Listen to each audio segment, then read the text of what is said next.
Good morning.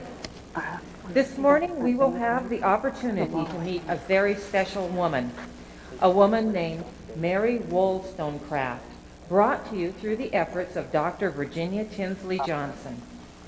Dr. Johnson has been with North Idaho College for over 20 years, serving as division chair of the English Foreign Language Department. She is an outstanding woman in her own right, having been the recipient of several honors. She received the NIC Foundation Outstanding Faculty Achievement Award in both 1993 and 1988. She was selected by Governor Cecil Andrus as a member of the Blue Ribbon Task Force on Education in Idaho in 1989. Probably the most prestigious award, however, was the William H. Meardy National Teacher of the Year Award from the Association of Community College Trustees in 1987. She was presented this award in Orlando, Florida, and the one point that made it so special was that she was the one teacher in the nation to receive this award that year, and her selection was made from a pool of over 1,200 community and junior colleges. In addition to that, she was the first woman to have ever received the award. Dr. Johnson is also an author, lecturer, sometimes musician, and frankly, a very exceptional lady. But we are here today to meet and converse with Mary Wollstonecraft. Ms. Wollstonecraft lived in the late 1700s, 1759 to 1797 to be exact, a mere 38 years. To help put the time in perspective for you, let me tell you about some of what was going on at that time. This was the time our own nation was born. 1774 saw the meeting of the First Continental Congress. 1776, the Declaration of Independence was adopted. 1789, our government under the Constitution began with George Washington as our first president. 1791, the Bill of Rights became a part of the Constitution. But Miss Wollstonecraft was an Englishwoman, so you need to know what was happening in England at that time. George III was the reigning monarch, and the Industrial Revolution was just beginning. 1764, James Hargrave invented the spinning jenny. 1786, Edmund Cartwright invented the power loom for weaving cloth. Also in 1786, Alexander Mickle invented the threshing machine in Scotland. Other events of the time, 1727, painter Thomas Gainsborough was born. 1750, Benjamin Franklin was experimenting with electricity. 1783, author Washington Irving was born. And in 1789, the French Revolution began. Mary Wollstonecraft is a woman whose name may not be familiar to you. As you become better acquainted, however, you will see she was a woman ahead of her time, and she definitely does not fit the stereotype that most of us have for a woman of the 1700s. We think of women of that period as being genteel, industrious, rather religious, generally uneducated, and most certainly subservient to men. Instead, we find in Miss Wollstonecraft an educated and talented individual, a woman who has been referred to as the mother of feminism. I present to you Mary Wollstonecraft.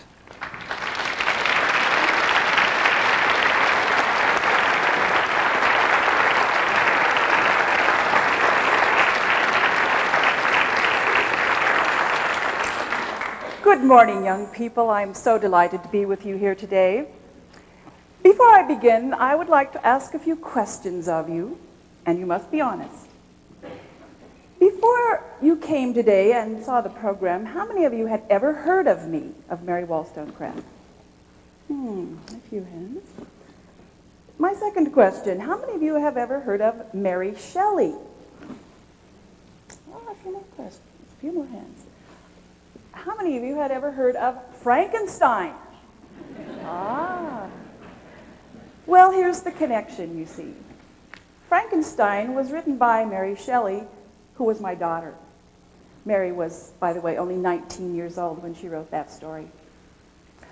I'm not surprised that you haven't heard of me. I was, however, quite well known in my own time. In fact, I was vilified as a hyena in petticoats. Other critics called me a serpentine philosopher. And when I died, in fact, a journal, which ran counter to my own political beliefs, listed in the table of contents under prostitution, see Mary Wollstonecraft. I was, however, not without my admirers. And one of them is another famous person whom you may have heard of, a poet and artist named William Blake. In fact, William Blake illustrated one of my books. I want to read you a poem that William Blake wrote about me after I died. The title is, rather originally, Mary.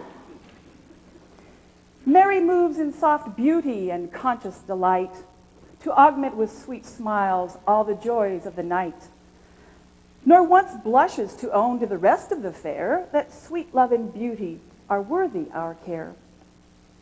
Some said she was proud, some called her a whore, and some, when she passed by, shut to the door. Oh, why was I born with a different face? Oh, why was I not born like this envious race? Why did heaven adorn me with bountiful hand and then set me down in an envious land? She went out in mourning, attired plain and neat. Proud Mary's gone mad, said the child in the street. She went out in mourning, in plain, neat attire, and came home in evening, besmattered with mire. She trembled and wept, sitting on the bedside. She forgot it was night, and she trembled and cried. She forgot it was night, she forgot it was morn, her soft memory imprinted with faces of scorn. And thine is a face of sweet love and despair, and thine is a face of mild sorrows and care, and thine is a face of wild terror and fear, that shall never be quiet till laid on its bier. Well, yes, I indeed did find quiet when laid on my bier, but I also found quiet at times during my life. I would like to show you what I looked like when I was a young woman. This is a portrait painted of me when I was 32 years old. That was the time when I wrote my most famous work entitled Vindication of the Rights of Woman.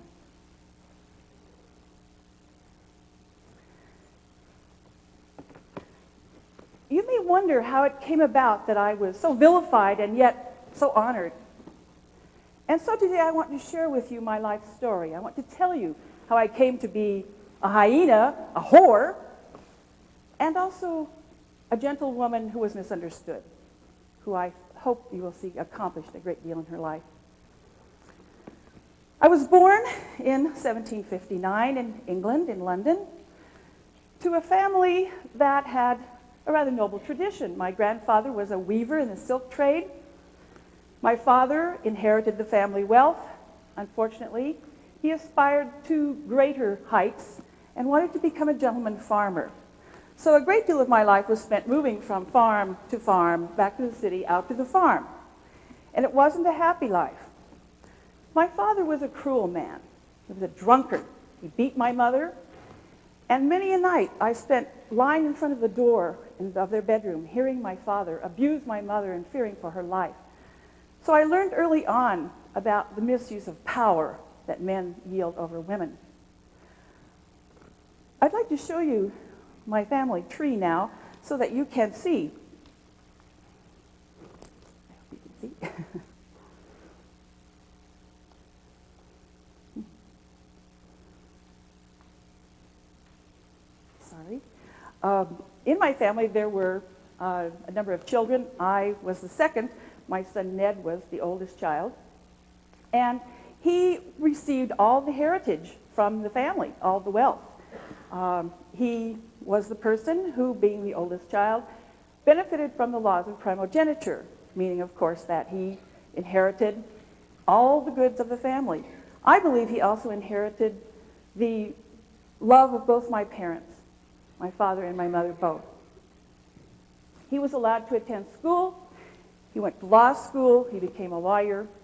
And I, on the other hand, was educated at home. I did receive minimal education from my mother until I was about 12. At what point I went to a day school where I sat and learned basic arithmetic. I learned the art of dancing to some degree, basic geography. I learned a little French. And I also learned how to teach myself. I was an avid reader. My dear books were around me at all times, and I taught myself through my reading many, many things.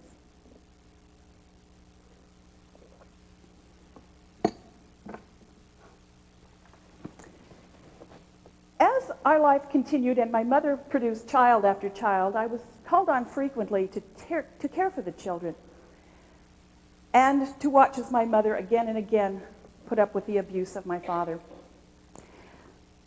The only really saving grace in my life there was that my friend Fanny Blood came into my life. She was a lovely young woman who managed to be a great inspiration to me because she was so brilliant. She read, she was an accomplished seamstress, and we began a friendship which was to last for quite some time.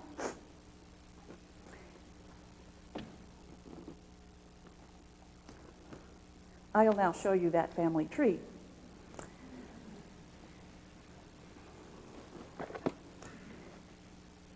I know this may be difficult for you to see, but I hope that I can lay out for you who these family members are. Here's my father, married to my mother. Here is my brother Ned. Here am I. My next younger brother, who died when he was a mere baby. My sister Elizabeth, also called Elvira. My sister Everina. My younger brothers, ending with Charles here, who was a mere baby when I left home.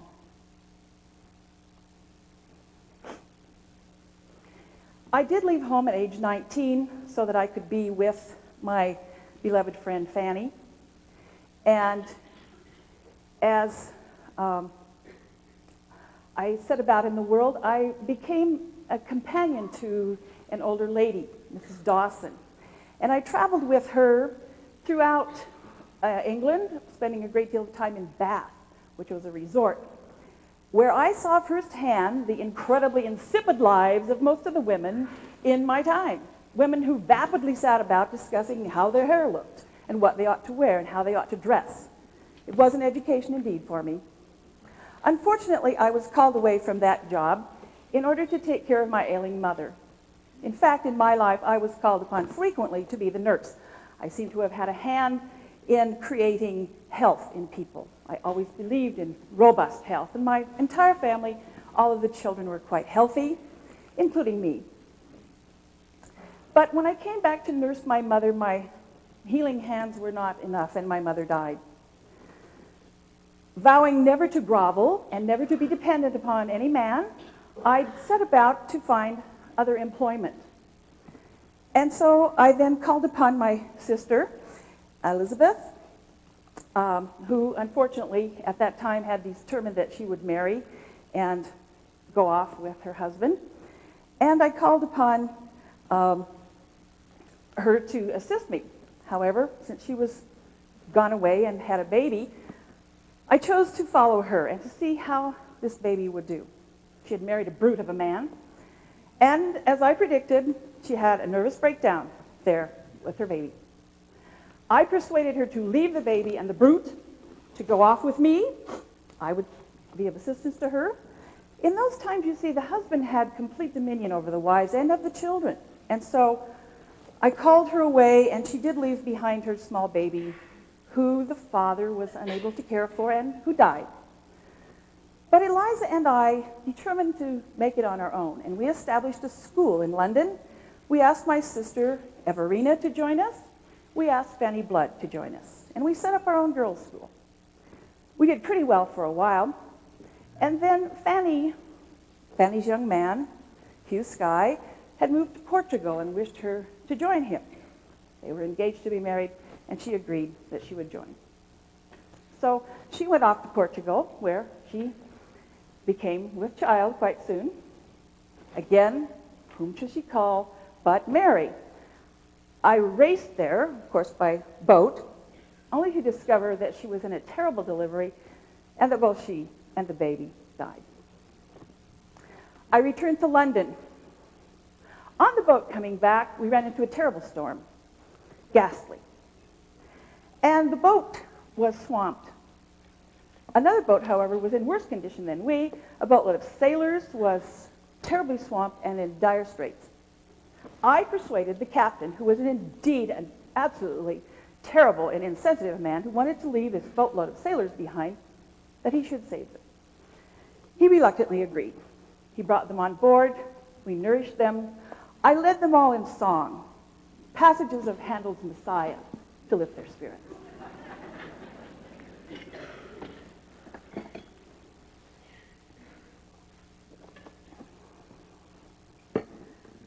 Unfortunately, when I returned to London, I discovered how ghastly the conditions there were. I had forgotten how cruel life was there. The docks were filled with rats, prostitutes ran in the streets, sailors abounding, drunk everywhere. And I determined that I would make my way. And I decided that I had a talent for writing, and I determined to write a book, which I did. I wrote one on the thoughts of the education of daughters, which actually sold fairly briskly. I made 10 pounds, much of which I donated to Fanny Blood's family so that they might move to Ireland, where they had aspired to go. I also determined that I should go to Ireland, having attained a job as a governess for Lady and Lord Kingsborough. Was one of the most happy moments of my life, a period that I was quite filled with joy with outdoor exercise and so forth on their estate. It was not so happy for Lady Kingsborough, however. Because I was so robust and enjoyed reading so much, I became really the preferred woman in her family. Her two young daughters took quite to me, particularly Margaret, and she became jealous. Well, she had her dogs, huge, bounding beasts, whom she let eat at the table, sleep on her bed. But it was too much for her that her daughters preferred me, so she fired me. There I was, a woman who had tried all the preferable occupations for a woman of that time. Remember, I had been a lady's companion. I had tried a school which had failed while I was gone. I became a governess. All of them had not worked for me. So, writing it was to be. I sought out in London the man who had published my book. His name is Joseph Johnson. A wonderful man who offered me his friendship, his home, and certainly his support, his encouragement. He encouraged me to learn both French and German so that I could translate from those languages into English. He had a literary review wherein I reviewed literary works.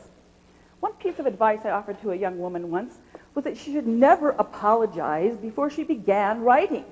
If she had no confidence in what she wrote, how should anyone else? We did become fast friends, despite my advice. I was most intrigued at this period of my life to belong to an intellectual circle that included such luminaries as William Blake, William Wordsworth, Samuel Taylor Coleridge, others who were most interested in the French Revolution and in ideas concerning the rights of men. One of the most intriguing people to me was this man. He was extremely intriguing to me. His name was Henry Fusilli. Perhaps you've heard of him, a French painter. Quite a dreamy-looking fellow. He was a very controversial fellow. I was told that he was interested not only in women, but in men. I cannot attest to that. He did, however, inspire me and enlarged my passions, shall we say.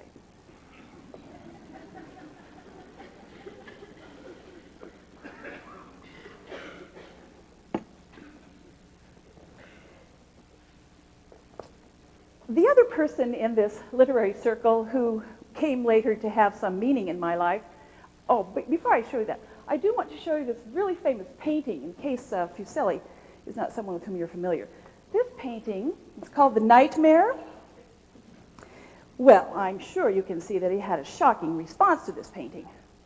Here's this lovely woman, gauzily clad, and behind her is a horse, here I think, and sitting on her chest is this very strange-looking gremlin fellow. Well, very controversial, quite sensual, rather like Fusilli himself, if I may say.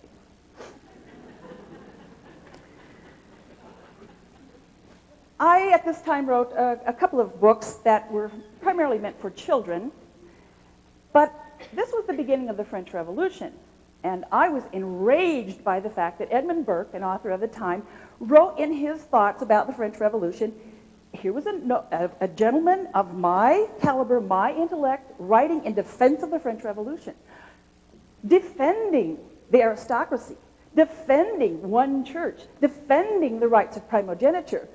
You remember Ned? Remember my feelings about this sort of belief. The most disgusting one was that he believed that people who had property, men who had property, were the only ones who should be represented and who should vote. I was furious. I took my pen, I sat at my desk, I began immediately to write my response. I told him what a fool he was.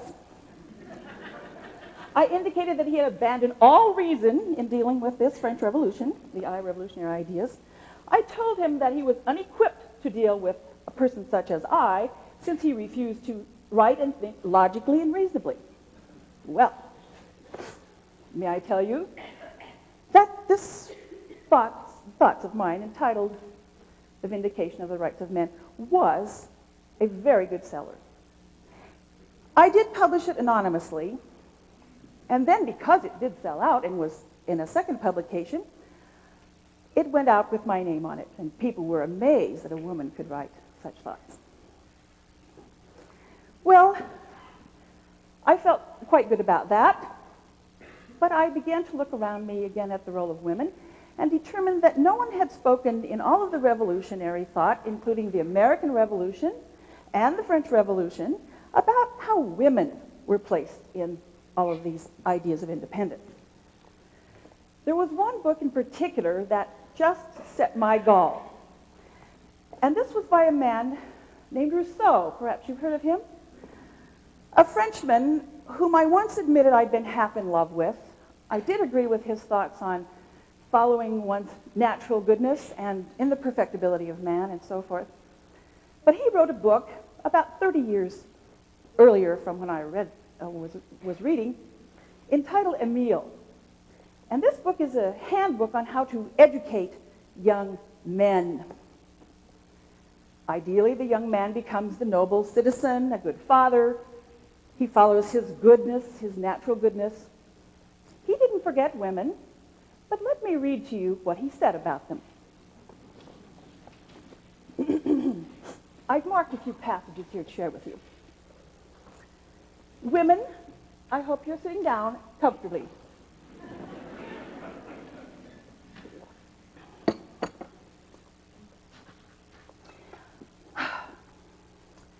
Regarding the education of girls, woman was made specially to please man. If the latter must please her in turn, it is a less direct necessity. His merit consists in his strength.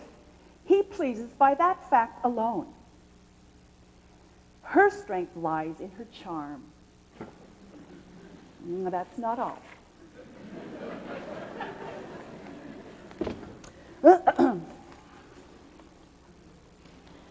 My marginal note here says, egads.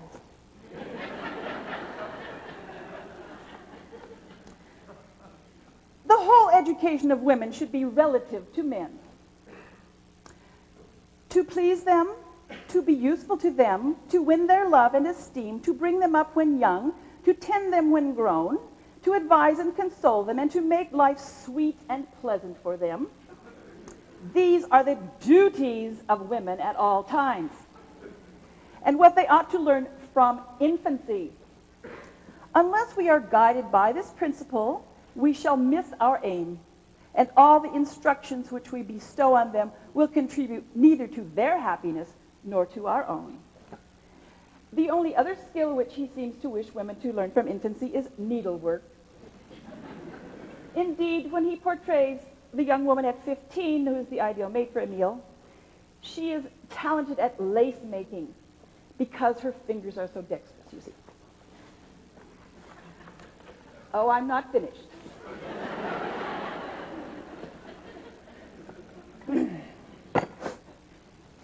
Speaking about young girls and raising them, do not suffer them to be free from restraint a single moment of their lives. Accustom them to be called away in the middle of their play and to return to their work without a murmur.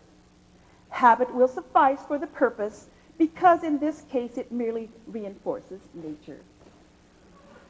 From this habitual constraint arises a docility which women need all their lives, since they never cease to be subject either to a man or to the opinions of men. And they are never suffered to render themselves independent of those opinions. The first, are you sitting quietly? The first and most important attribute to a woman is good temper. Formed to obey such an imperfect being as man, a being often so full of vices, and always of imperfections, she ought to learn betimes to submit even to injustice, and to bear oppression from her husband without complaining. Well, I had seen what bearing had done for my mother. Killed her. Can you stand a couple of more? I understand that many of you young women are in school, and particularly in college. This one you will particularly enjoy. Works of genius are above women's comprehension. They have not enough accuracy and attention to succeed in exact sciences. And as for the study of the physical world, it belongs to the sex which is most active, which sees most objects, possesses most strength, and most often exercises it to the judge of the laws of nature and relations of sensible objects. Women, being weak and knowing no resources outside themselves, estimate and determine by which they can supplement their weaknesses. These weaknesses are the passions of men. Seek not to be intelligent, because a clever woman is a scourge to her husband, to her children, to her friends, to her servants, in short, to everyone. Finally, my favorite. Even if women possessed real abilities, if a woman did, it would only debase her to display them.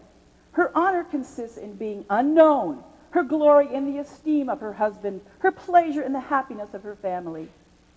Mediocrity is to be sought in everything, even in beauty.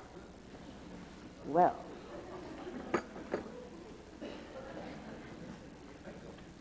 perhaps you can understand why I was enraged, why I took my pen up immediately, and within 6 weeks, I wrote Vindication of the Rights of Woman.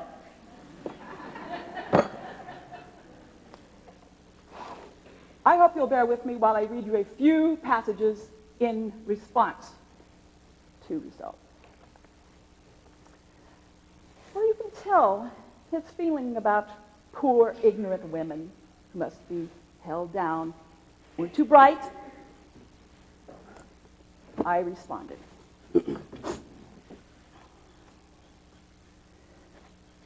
If women are not a swarm of ephemeron triflers, why should they be kept in ignorance under the specious name of innocence? Men complain, and with reason, of the follies and caprices of our sex, when they do not keenly satirize our headstrong passions and our groveling vices. Behold, I should answer, the natural effect of ignorance. The mind will ever be unstable that has only prejudices to rest on. And the current will run with destructive fury when there are no barriers to break its force. Women are told from their infancy, remember what Rousseau said about our infancy? Women are told from their infancy and taught by the example of their mothers, and a little knowledge, they are taught a little knowledge of human weakness, justly called cunning, softness of temper, outward obedience, and a scrupulous attention to the puerile kind of propriety will obtain for them the protection of a man. And should they be beautiful, everything else is needless for at least 20 years of their lives.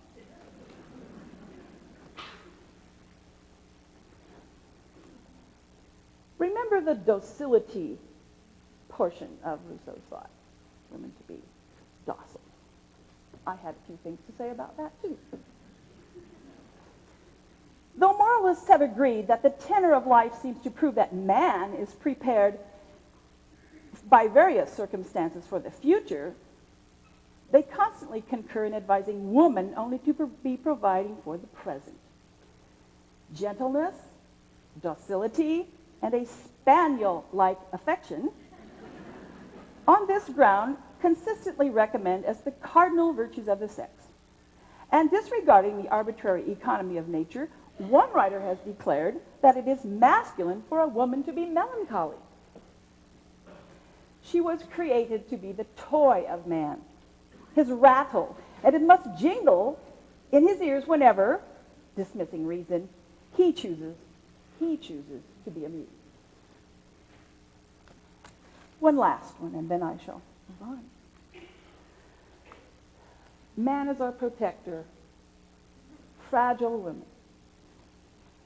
Fragile in every sense of the word. Women are obliged to look up to man for every comfort. In the most trifling dangers, they cling to their support with parasitical tenacity, piteously demanding succor. And their natural protector extends his arm, lifts up his voice to guard the lovely trembler. From what?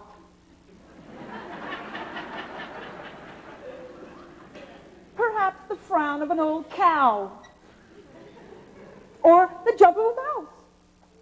A rat, indeed, would be a serious danger. In the name of reason and every common sense, what can save such beings from contempt, even though they do be soft and fair? Well, I sent this one out under my own name.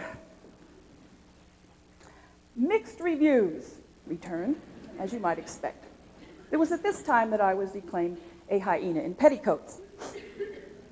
On the other hand, the more liberated and liberal-thinking members of the community concurred and found it very inspirational. Well, life in London was exciting. Fusilli was exciting. We determined together, Fusilli and I and his fiancée, whom he married, and Joseph Johnson, that we would go to Paris to see what it was really like there. What was the revolution like? And Fusilli decided that he would marry his fiancée. I was crestfallen, but I came up with a solution. I suggested a menage a trois. After all, she could be the physical partner, I would be the intellectual one. Mrs. Fusilli wanted none of it.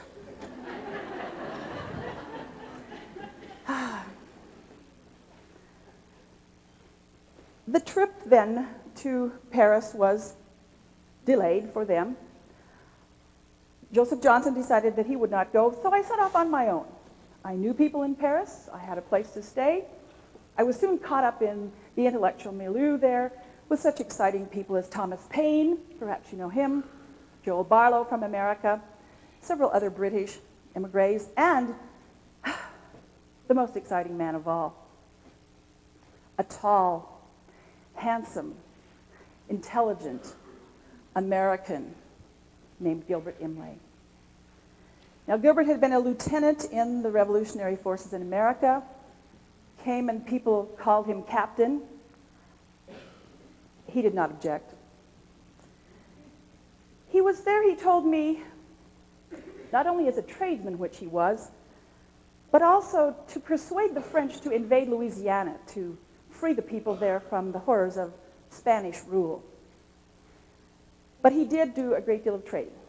Well, we began a passionate love affair. I became with child. Gilbert began to travel a great deal. I wrote him letter after letter after letter, begging him to correspond with me, and not much was forthcoming. I was left alone in Paris. I saw horrible sights there. I did see King Louis being led off to his trial. And some of the reality of the revolution came to me, that there was violence, that a man of great dignity was being taken away.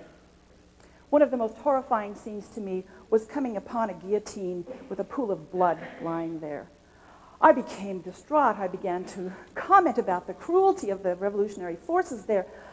My friend dragged me in off the street and warned me that I was in grave danger. Since France had declared war on Britain, I should keep my mouth shut. Gilbert, returning to Paris, determined that I should pose as his wife, and he took me to the American embassy where we registered as Mr. and Mrs. Imlay. Being an American then, I was out of danger and need not fear so greatly for my life. Gilbert, again, went traveling.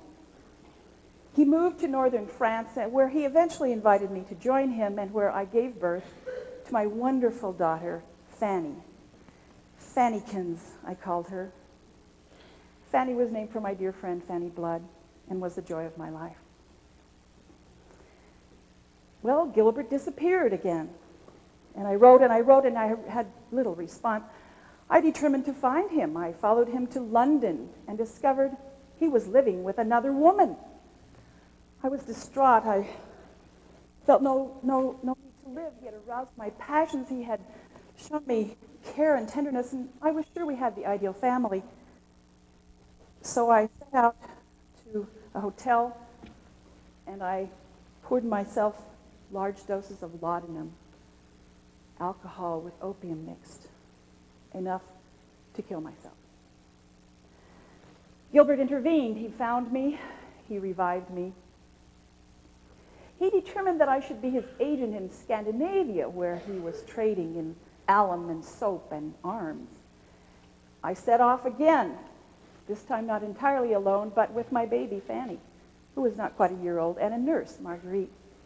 And I traveled all over Scandinavia dealing with Gilbert's business. I wrote him many letters, encouraging him to correspond. Again, not much came back. But I also wrote my impressions of Scandinavia. And among the things I determined that women were not only in bad shape in England and in France, but certainly in Sweden, where I saw women with cracked and bleeding hands washing cold clothes in cold, icy water, and men not deigning to aid them in any way whatsoever, lest their dignity be marred, refusing to carry even a bucket. I observed firsthand in Sweden, a country more enlightened than either England or France, where capital punishment was rare. I feel that my lifelong abomination for capital punishment probably lay in observing the guillotine. The punishment system in Sweden was quite enlightened. Here's what occurred. If a criminal were arrested the first time, he was fined. A second time, fined with imprisonment. A third time, branded on the forehead with a hot iron and made a slave. There were very few slaves in Sweden.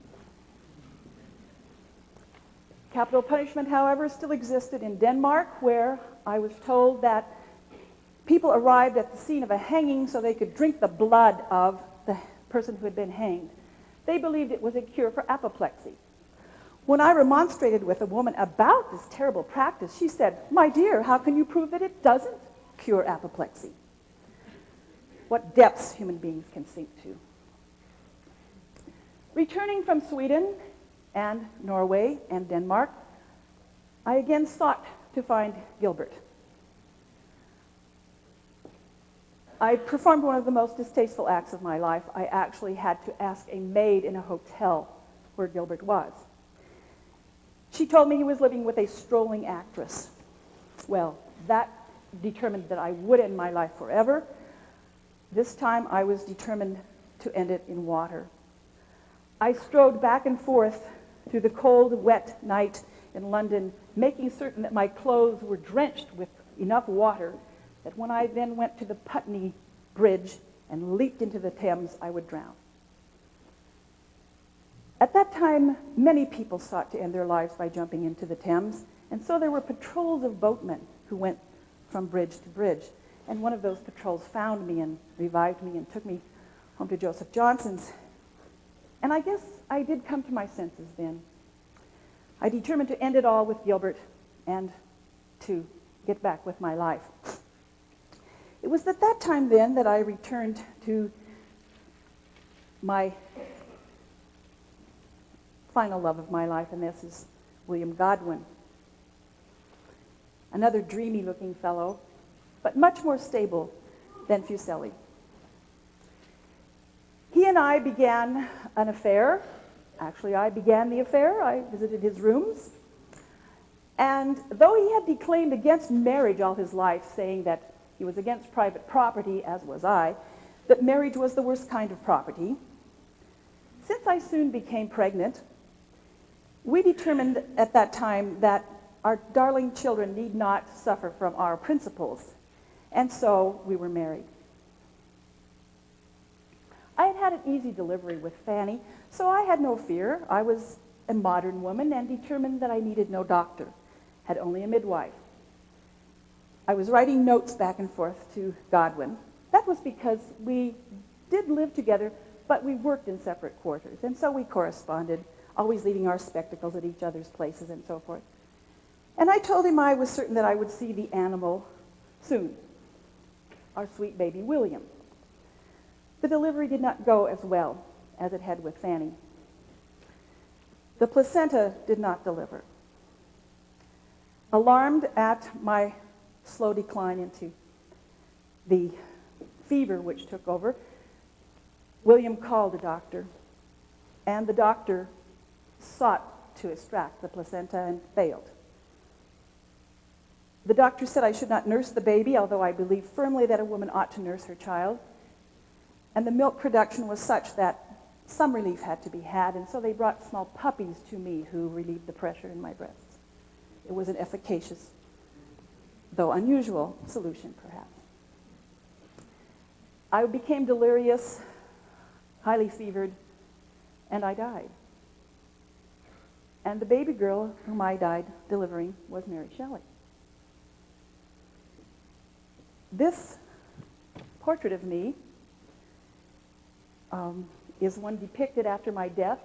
Someone decided that during the French Revolution I had probably worn a revolutionary hat like that of the French women.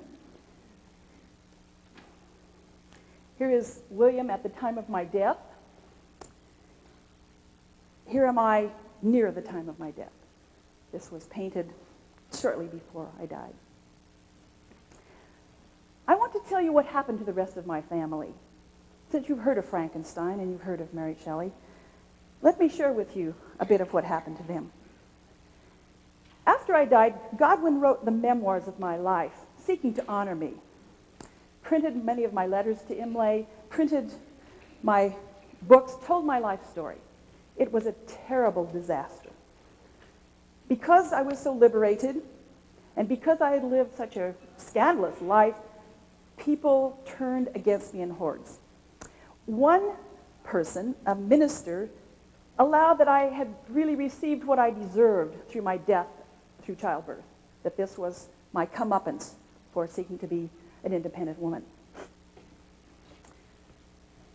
My daughter, at age 15, met the man of her life, Percy Shelley, who was married at the time with a couple of small children, who came to visit William Godwin because he was so enamored of his ideas.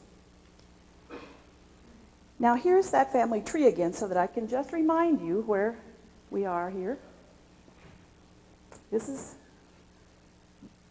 my name, William's name, and my child Fanny, and here is Mary. who married eventually and had these 4 children.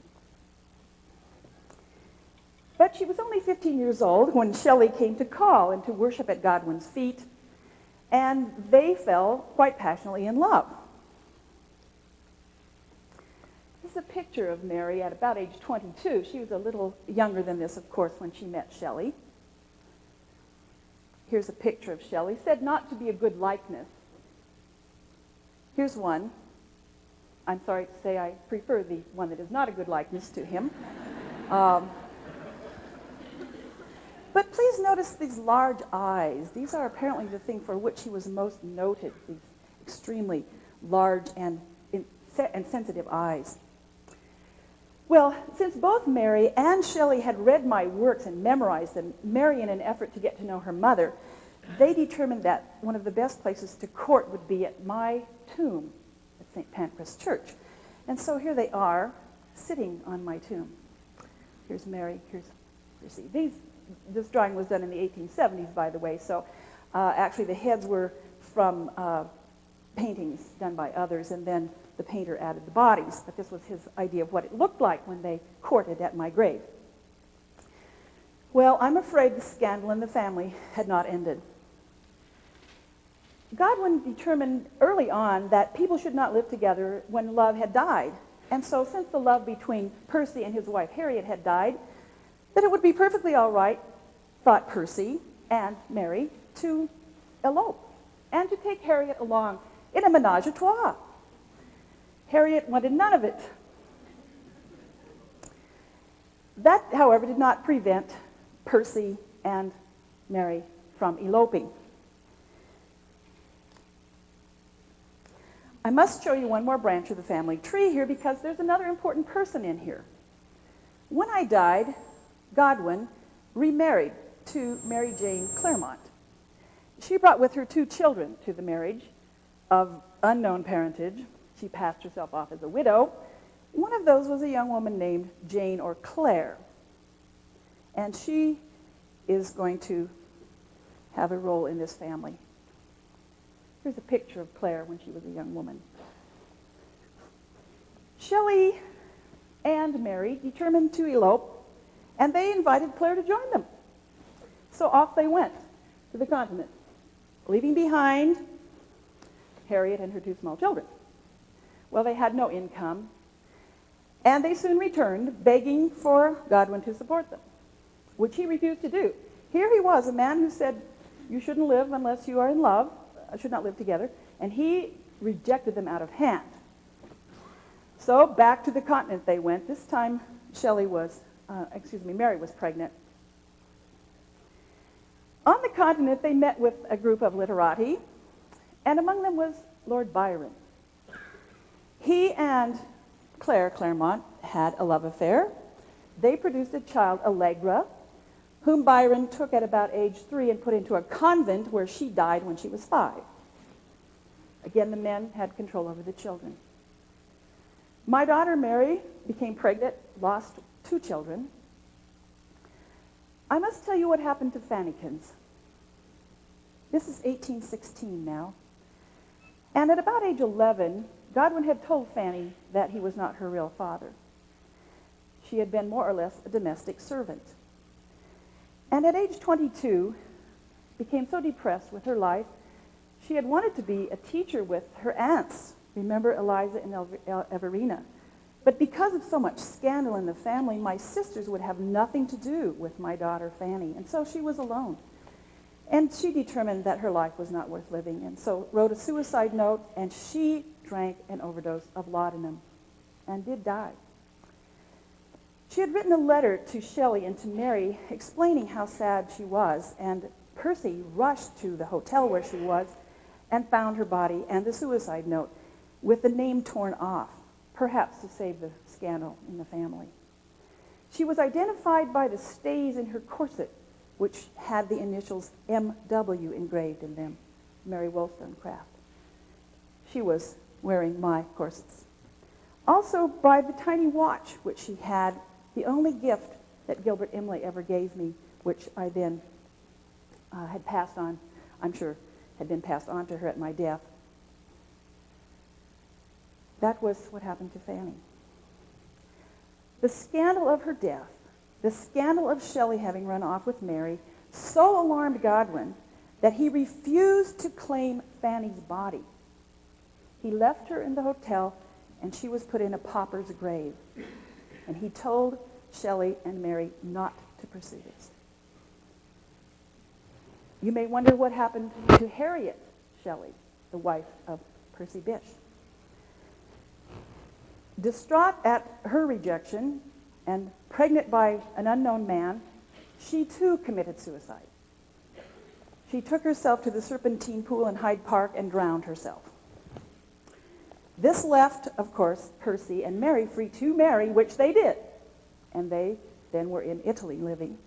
And it is during this same year, 1816, that she began writing Frankenstein. A great deal in there about birth and death and so forth that she worked through. Well, the tragedies have not ended. While in Italy, Shelley and Byron and a group of other people were fast friends. And this is a picture of Jane Williams. She is the wife of Edward Williams, who was a close friend and sailing partner of Shelley and Byron. And they sailed a great deal. Now, Shelley didn't know how to swim. And once he and Byron were out sailing, and the boat overturned, and Shelley said, "Leave me, leave me." And Byron, though he was a clubfoot, was a very strong swimmer, and he pulled Shelley to shore. Well, a few years later, Shelley was out sailing with Williams, and they came upon a storm which overturned the boat. Their bodies were washed ashore several days later. Because of the strict quarantine rules in Italy, their bodies were buried in the sand and dug up later and cremated. This is the house where the Shelleys lived with the Williamses. This is a depiction of Shelley's funeral pyre, and it shows people there as his body is being burned. Probably one of the most interesting stories that have come down to us about Percy Shelley's cremation is through the eyewitness account of this man, this is Edward Trelawney, who was there both at the burial of Shelley and of Byron, in fact. And he allowed in his writings that as the body began to burn, that Byron asked if he could have the head of Shelley. Now, Trelawney remembered that Byron had used a skull as a drinking cup, and he denied that Byron should have Shelley's head, too. However, as the fire burned down, amazingly, and as the brains bubbled and gurgled, and this is depicted by Trelawney, the heart of Shelley remained. And Trelawney stuck his hand into the fire and he pulled the heart out. He kept that heart. He then took the heart with him to Pisa, where Mary Shelley was. And Mary Shelley and this man, Leigh Hunt, who was a good friend of Shelley, got into a fight over who should have Shelley's heart. Byron interceded and said that Mary Shelley should have the heart, which she kept in a book called Adonais, a book of poetry which Shelley wrote about the death of John Keats. It was not unusual for people to keep relics of other people's parts. In fact, Napoleon willed his heart to Josephine. Well, there is Mary left with one surviving child that she had that survived. She has no money. She made a living by writing, by editing Shelley's works. And she herself died when she was 53 years old. Here she is at age about 42. That's my lovely daughter. Here's a monument that was erected in Dorset, England, depicting here Mary Shelley and here Percy Bysshe. So they have been immortalized not only in paintings but in sculpture. The last part of the family tree to show you is to indicate where this family line died out. And this is here with Percy Florence Shelley, the only survivor of the union of Mary and Percy Bysshe. The other children all died. And he lived to be quite an old man, age 79. He inherited the family wealth of the Shelleys, And here he is as a middle-aged man. He is said to have his father's eyes and his mother's nose. Perhaps that nose came from me. Well, am I a hyena in petticoats? Was I a serpentine monster? Was I a whore? I leave it to you to judge. But please remember that we should not be too concerned about the opinions of others. People who know me know that I would have acted on principle. I am easy in regard to the opinions of the best part of mankind, and I rest on my own opinions. Thank you.